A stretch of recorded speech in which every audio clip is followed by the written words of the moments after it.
Please stand.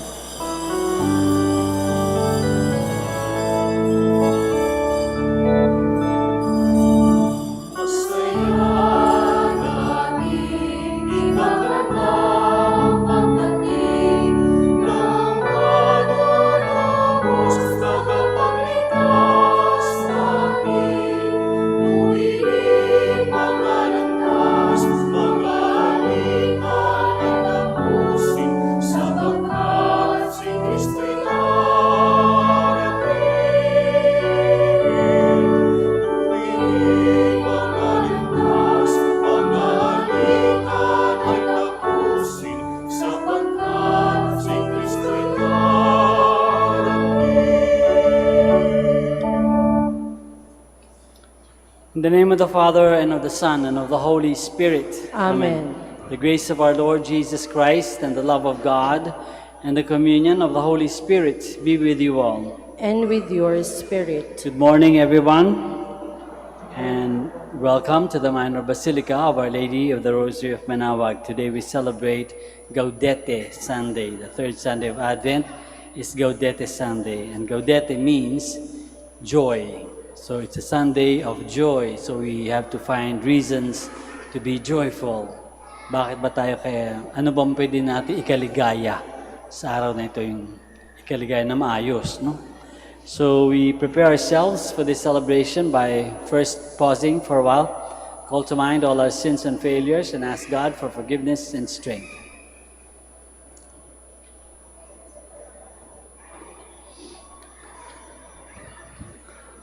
I confess to Almighty God and to you, my brothers and sisters, that I have greatly sinned in my thoughts and in my words, in what I have done and in what I have failed to do, through my fault, through my most grievous fault. Therefore I ask Blessed Mary, ever Virgin, all the angels and saints, and you, my brothers and sisters, to pray for me to the Lord our God. May Almighty God have mercy on us, forgive us our sins, and bring us to everlasting life. Amen.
Let us pray. O God, who see how your people faithfully await the feast of the Lord's Nativity, enable us, we pray, to attain the joys of so great a salvation and to celebrate them always with solemn worship and glad rejoicing. Through our Lord Jesus Christ, your Son, who lives and reigns with you in the unity of the Holy Spirit, God, forever and ever. Amen. Please be seated. The spirit of Gaudete Sunday is expressed in the words that the prophet addresses to the broken-hearted Israelites in exile. God will heal them and bring them back to their own land. Jesus will make these words his own when he begins his public ministry. A reading from the book of the prophet Isaiah. The Spirit of the Lord God is upon me, because the Lord has anointed me. He has sent me to bring glad tidings to the poor, to heal the brokenhearted, to proclaim liberty to the captives and release to the prisoners, to announce a year of favor from the Lord and a day of vindication by our God. I rejoice heartily in the Lord. In my God is the joy of my soul. For he has clothed me with a robe of salvation and wrapped me in a mantle of justice. Like a bridegroom adorned with a diadem, like a bride bedecked with her jewels. As the earth brings forth its plants, and the garden makes its own growth spring up, so will the Lord God make justice and praise spring up before all the nations. The word of the Lord. Thanks be to God.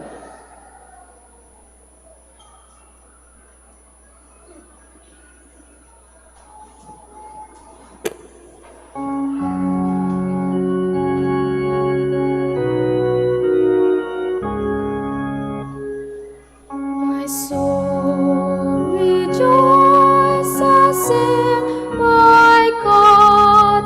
My soul rejoices in my God. My soul rejoices in my God. My soul rejoices in my God. My soul proclaims the greatness of the Lord. My spirit rejoices in God, my Savior. For he has looked upon his lowly servant. From this day all generations will call me blessed. My soul rejoices in my God. My soul rejoices in my God. The Almighty has done great things for me, and holy is his name. He has mercy on those who fear him in every generation. My soul rejoices in my God.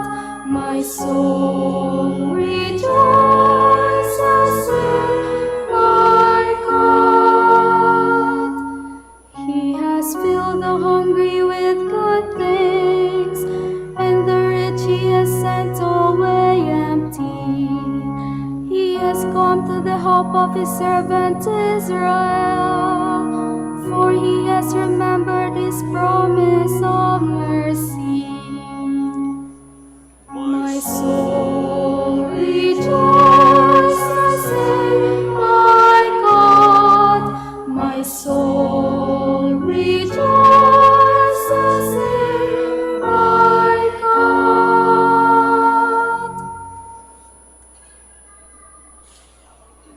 Paul asked the early Christians to prepare for the Lord's coming with joy in their hearts, with prayer on their lips, and with a life of holiness. A reading from the first letter of St. Paul to the Thessalonians. Brothers and sisters, rejoice always, pray without ceasing. In all circumstances give thanks, for this is the will of God for you in Christ Jesus. Do not quench the Spirit. Do not despise prophetic utterances. Test everything. Retain what is good. Refrain from every kind of evil. May the God of peace make you perfectly holy, and may you entirely spirit, soul, and body be preserved blamelessly for the coming of our Lord Jesus Christ. The one who calls you is faithful, and he will also accomplish it. The word of the Lord. Thanks be to God. Please stand.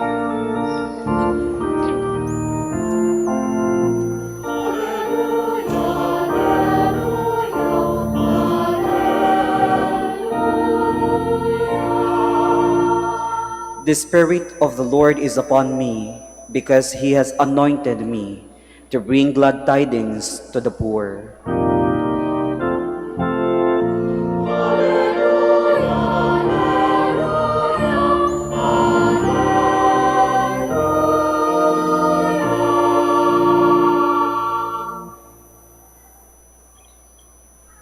The Lord be with you. And with your spirit. A reading from the Holy Gospel according to John. Glory to you, O Lord. A man named John was sent from God.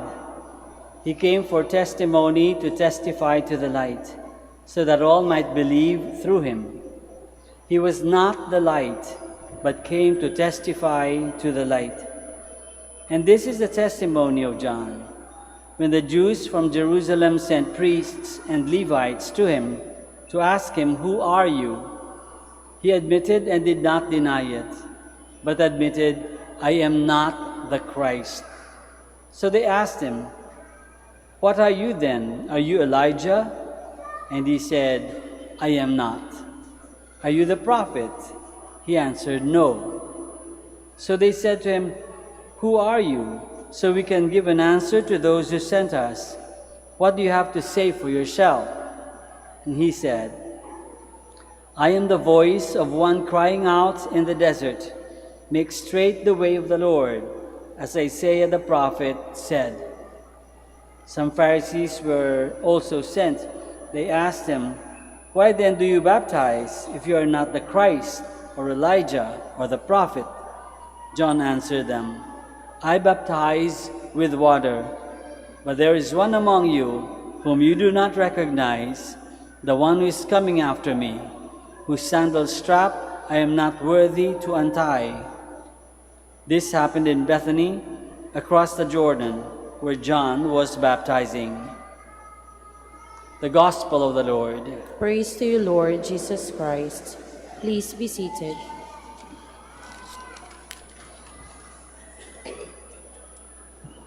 Magandang umaga po ulit sa inyong lahat. And welcome to the Minor Basilica of Our Lady of the Rosary of Manaoag. May isang beses na nagbigay ako ng recollection, so I started researching. I was trying to look for simple, ordinary people who are honest. So nag-search ako sa internet, mga news. Nakita ko yung mga pangalan parang honest cabbies. Ibig sabihin, honest cab drivers. Mga taxi drivers na honest daw. Merong ilan no, na nabasa ko. Nabasa ko yung isa, limbawa, naiwan yung bag ng kanyang passenger at nung pagtingin niya, malaking pera nasa loob. Siyempre, galing sa airport madalas. So, may baon, ano? So, madaming dalang pera. Pero, sinauli niya. Bumalik sa airport, sinauli niya kung kanino dapat. At bumalik naman, nakuha naman ng may-ari. So it was good to hear. It was good to read about that. No? Ang sarap basahin kasi to think na binigyan ng background yung taxi driver, nangangailangan din naman, hindi naman siya mayaman, ordinaryong tao, isang kahig, isang tuka, no? Malaking paggagamitan niya kung sakali na kinuha niya lang yung pera na yon. Marami siyang pwedeng paggamitan. But he returned it. He returned it. He was honest and returned it to the authorities. Somehow, ganito ata yung binibigay sa ating example ni St. John the Baptist sa araw na ito. St. John the Baptist, ang dami nagpunta sa kanya, tinatanong, "Ikaw ba si Kristo? Ikaw ba si Elijah? Ikaw ba'y prophet?" Sa lahat ng mayon, sabi niya, "No." Isipin natin, ewan ko sa atin, no? Kung tayo yun, pinagkamalan tayo na isang malaking tao, famous na tao. Madali kaya tayong makasabi ng no. Kung talagang paniwalang-paniwala yung mga tao nagtatanong sa atin, ikaw ba si ganito o si ganyan? Pwede nating sabihin, oo. Okay, well, tasagutin natin ang pababayaan natin siyang maniwala na tayo ngayon. O ikaw ba yung sumagip kay ganito? O ikaw ba yung nanalo sa ganyan? O whatever. No? Pwede natin akuin. Pwede natin akuin. Malakas ang temptation siguro na akuin. No? Na at least magkaroon ng papel sa buhay. But St. John the Baptist tells us or shows us differently. Maraming temptation na dumating sa kanya para maging mas magaling o maging mas sikat o maging mas angat, But he did not succumb to that temptation. Hindi siya bumigay sa temptation na yon. Dahil alam niya kung sino siya. Kilala niya kung ano yung papel niya sa buhay. Sabi nga niya, he's a voice lang, wala pang ang word di ba? A voice crying out in the wilderness, proclaiming or making straight the path of the Lord. He was just a voice. Yun lang sa analogy na yun, sa comparison na yun, malaki ng bagay kasi sabi niya voice lang. Ano ba yung voice? Baliwala. Baliwala kung walang salita. Nagiging valuable, nagkakaroon lang ng halaga ang voice, ang boses, ang tinig, kung merong titik, kung merong letra, kung merong salita. Nagkakaroon lang ng halaga ang ating boses kapag merong salita. Otherwise, ingay lang yan. Ingay lang, parang batang ngumangawa. Parang yung medyo parang lata na walang laman, maingay, pero walang sinasabi. A voice is nothing without the word. At doon nilagay ni St. John the Baptist yung sarili niya, ako, boses lang. Preparing the way of the word so that the word will be received by the world. Boses lang. Sipin natin yung ating sarili. Sipin natin kung tayo ba ganun ba kayo ka-humble? Kaya ba natin maging ganun katotoo? Nandyan na yung temptation para kumita o para magkaroon ng mas maraming pera o kahit ano, sa Facebook, halimbawa, di ba? Sa mga social media, di ba? Dami-daming mga fake news, dami-daming mga scammers, dami-daming nagpapanggap na sila akala mo mayaman pero hindi naman nagpapanggap. Gusto maging somebody else that they are not. Gusto maging mag-ilusyon. Gusto mag-ambisyon na hindi naman. St. John the Baptist tells us, gives us an example, a model. Maging totoo, maging humble, maging totoo sa sarili, totoo sa Diyos, lalong-lalo na, totoo sa kapwa. Pinapakita natin sa ating mga kasama sa buhay, o nakakasalamuha on a daily basis, sa ating sarili, maging totoo, maging humble. At kaya nga maganda yung advice na binibigay sa atin ni St. Paul, na binigay sa mga Thessalonians. Sabi niya, pray without ceasing. Pwede ka bang magdasal kung sinungaling ka o dishonest ka? Siyempre hindi, no? Pray without ceasing. Give thanks. Magpasalamat. So, pag nagpapasalamat ka, kahit sa mga maliliit na bagay, pasalamatan mo. Nagiging totoo ka kasi nare-recognize mo yung kabutihan ng mga bagay-bagay, yung mga tao. Pasalamat, lalong-lalo na sa mga tao. Kahit na gano'ng kakonti lang yung naibigay sa'yo, kahit na gano'ng kaliit lang na bagay ang ginawa niyang mabuti, magpasalamat. Habang tayo nagpapasalamat kasi, lalo tayong sumasaya.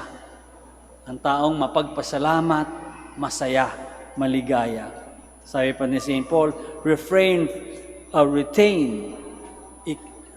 itago, ipagpatuloy what is good, and refrain from all that is evil. Iwasan yung mali, iwasan yung masama. Kung gagawin natin yung mga ito, magiging tayong totoo sa ating sarili na tayong lahat bilang mga anak ng Diyos, tayong lahat bilang mga tagasunod ni Kristo, followers of Christ. If we pray without ceasing, if we give thanks, if we retain what is good and refrain from evil, then we will be true to who we are. Hopefully, like John the Baptist, be humble and true, and be happy. Let us all stand now. And together we profess our faith. I believe in one God, the Father Almighty, maker of heaven and earth, of all things visible and invisible.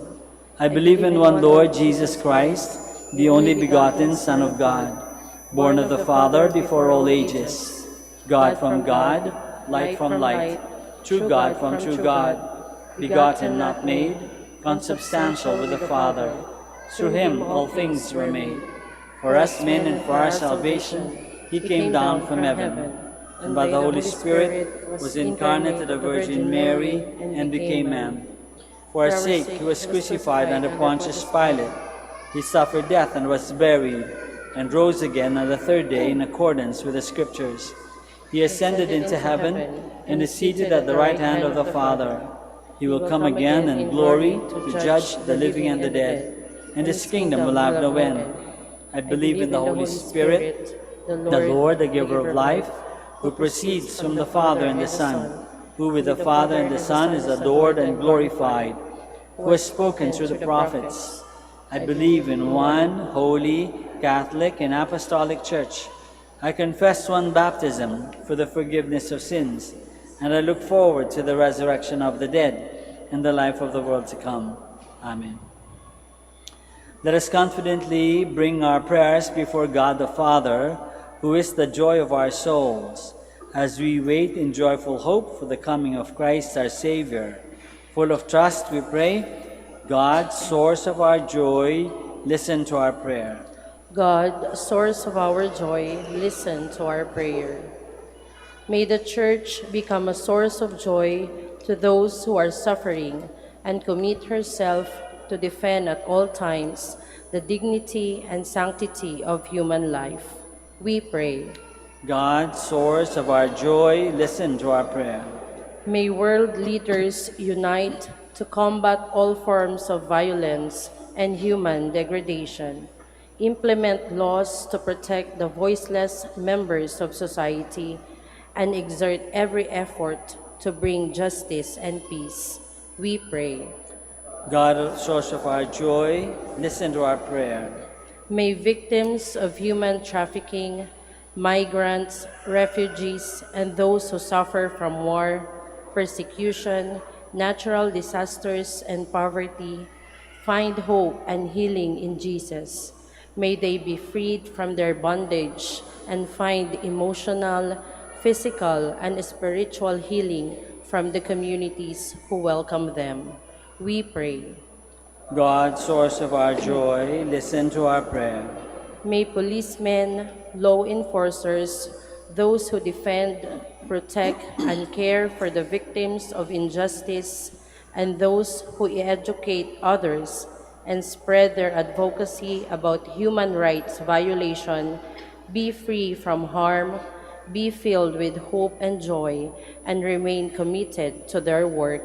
We pray. God, source of our joy, listen to our prayer. May God bring to eternal joy and peace those who died from war, violence, and abuse. We pray. God, source of our joy, listen to our prayer. Let us pray for the intentions of the pilgrims and devotees of Our Lady of Manaoag and for our personal intentions. We pray. God, source of our joy, listen to our prayer. God of joy and mercy, as we wait for the Lord's coming, look with compassion upon us, sustain us with your love, and care in all our travails, even as you assure us of your love and care in all that we do. Through Christ our Lord. Amen. Please be seated.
Please stand. Pray, my dear friends, that our sacrifice may be acceptable to God, the Almighty Father. May the Lord accept the sacrifice at your hands for the praise and glory of his name, for our good and the good of all his holy church. May the sacrifice of our worship, Lord, we pray, be offered to you unceasingly, to complete what was begun in sacred mystery and powerfully accomplish for us your saving work. Through Christ our Lord. Amen. The Lord be with you. And with your spirit, Lift up your hearts. we lift them up to the Lord. Let us give thanks to the Lord our God. It is right and just. It is truly right and just, our duty and our salvation, always and everywhere to give you thanks, Lord, Holy Father, Almighty and eternal God, through Christ our Lord. For all the oracles of the prophets foretold him, the Virgin Mother longed for him with love beyond all telling. John the Baptist sang of his coming and proclaimed his presence when he came.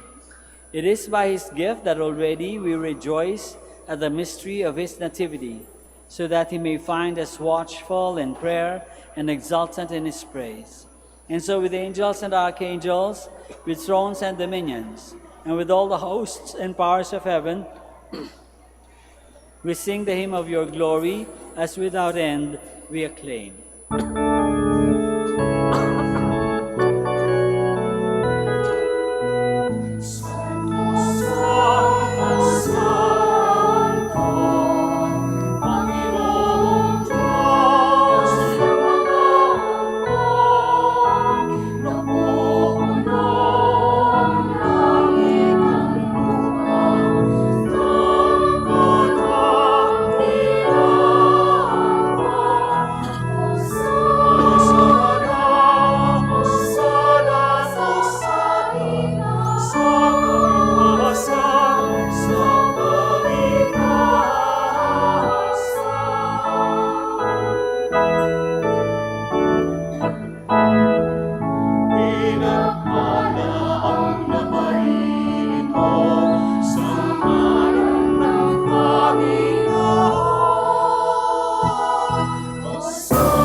Please kneel. You are indeed holy, O Lord, the fount of all holiness. Make holy, therefore, these gifts, we pray, by sending down your Spirit upon them like the dewfall, so that they may become for us the body and blood of our Lord Jesus Christ. At the time he was betrayed and entered willingly into his passion, he took bread, and giving thanks, broke it and gave it to his disciples, saying, "Take this, all of you, and eat of it, for this is my body, which will be given up for you."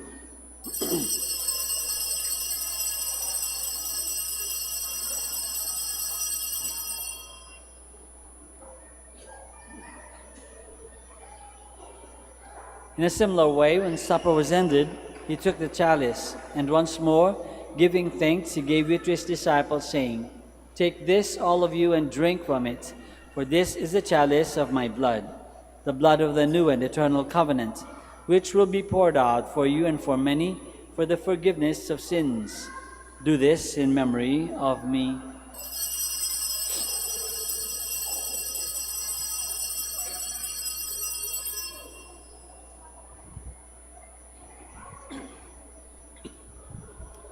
The mystery of faith.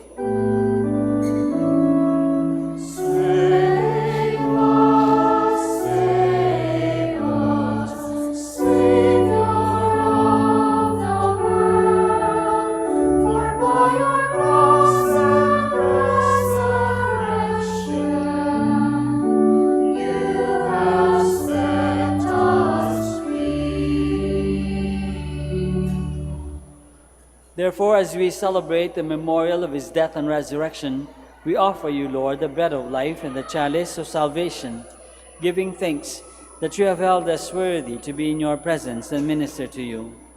Humbly we pray that, partaking of the body and blood of Christ, we may be gathered into one by the Holy Spirit. Remember, Lord, your church spread throughout the world, and bring her to the fullness of charity, together with Francis, our Pope, and Socrates, our bishop, and all the clergy. Remember also our brothers and sisters who have fallen asleep in the hope of the resurrection, and all who have died in your mercy. Welcome them into the light of your face. Have mercy on us all, we pray, that with the Blessed Virgin Mary, the Mother of God, with Saint Joseph, her most chaste spouse, with the blessed apostles and all the saints who have pleased you throughout the ages, we may merit to be co-heirs to eternal life, and may praise and glorify you through your Son, Jesus Christ. Through him, and with him, and in him, O God, Almighty Father, in the unity of the Holy Spirit, all glory and honor is yours, forever and ever.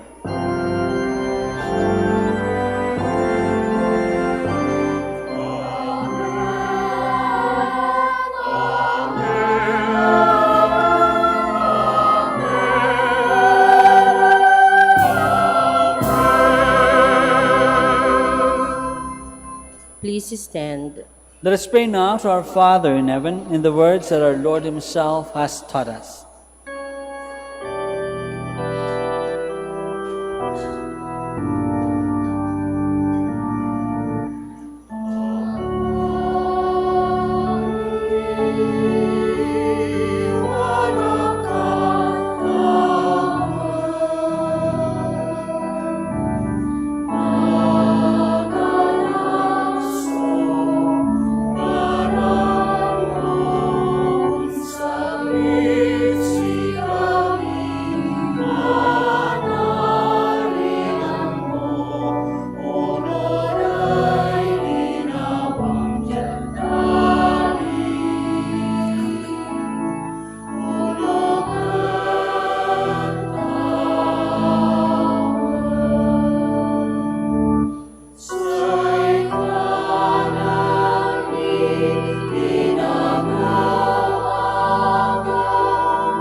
Deliver us, Lord, we pray, from every evil.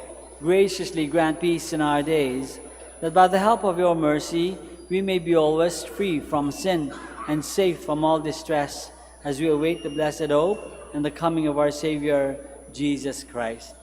For the kingdom, the power, and the glory are yours, now and forever. Lord Jesus Christ, who said to your apostles, "Peace I leave you, my peace I give you," look not on our sins, but on the faith of your church, and graciously grant her peace and unity in accordance with your will, who live and reign forever and ever. Amen. The peace of the Lord be with you always. And with your spirit. Let us offer each other the sign of peace.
Please kneel.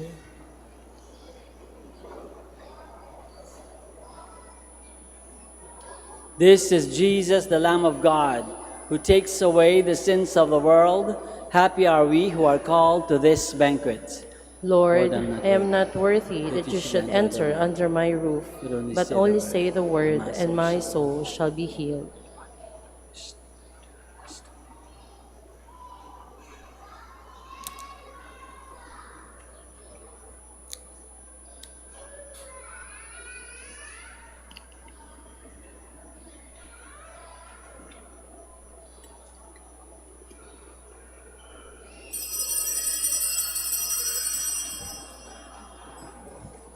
Paalala po sa lahat, sa inyong pagtanggap ng communion, pakibaba na po ang face mask. Kapag sinabi sa inyong body of Christ, tanggapin ng inyong dalawang kamay ang hostya at sumagot ng amen. At isubo na agad ang hostya upang maiwasan ang pagkahulog nito. Salamat po.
Please stand. Let us pray.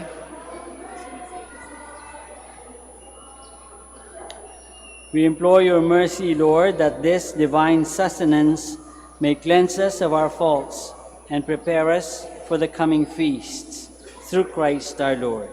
Amen. Maraming salamat po sa inyong lahat sa pakikisa sa Santa Misa. The Lord be with you. And with your spirit. Bow down for the blessing. May the Almighty and merciful God, by whose grace you have placed your faith in the first coming of His only begotten Son, and yearn for His coming again, sanctify you by the radiance of Christ's advent, and enrich you with His blessing. Amen. As you run the race of this present life, may He make you firm in faith, joyful in hope, and active in charity. Amen. So that rejoicing now with devotion at the Redeemer's coming in the flesh, you may be endowed with the rich reward of eternal life when He comes again in majesty. Amen. And may the blessing of Almighty God, the Father, and the Son, and the Holy Spirit come down on you and remain with you forever. Amen. Go forth, the Mass is ended. Thanks be to God. We shall now pray for the sick and bless your religious articles. God, our Almighty Father, by your blessing, you give us strength and support in our frailty. Turn with kindness toward our sick brothers and sisters. Free them from all illness and restore them to good health through the intercession of Our Lady of the Rosary of Manaoag, so that in the sure knowledge of your goodness, they will gratefully bless your holy name. We ask this through Christ our Lord. Amen. In memory of the mysteries of the life, death, and resurrection of our Lord Jesus Christ, and to the honor and glory of the Blessed Virgin Mary, Mother of Christ, Mother of the Church, Our Lady of the Rosary of Manaoag, may all these articles be blessed and those who use them made holy as they fulfill the will of God according to the example of the Blessed Mother. In the name of the Father, and of the Son, and of the Holy Spirit. Amen.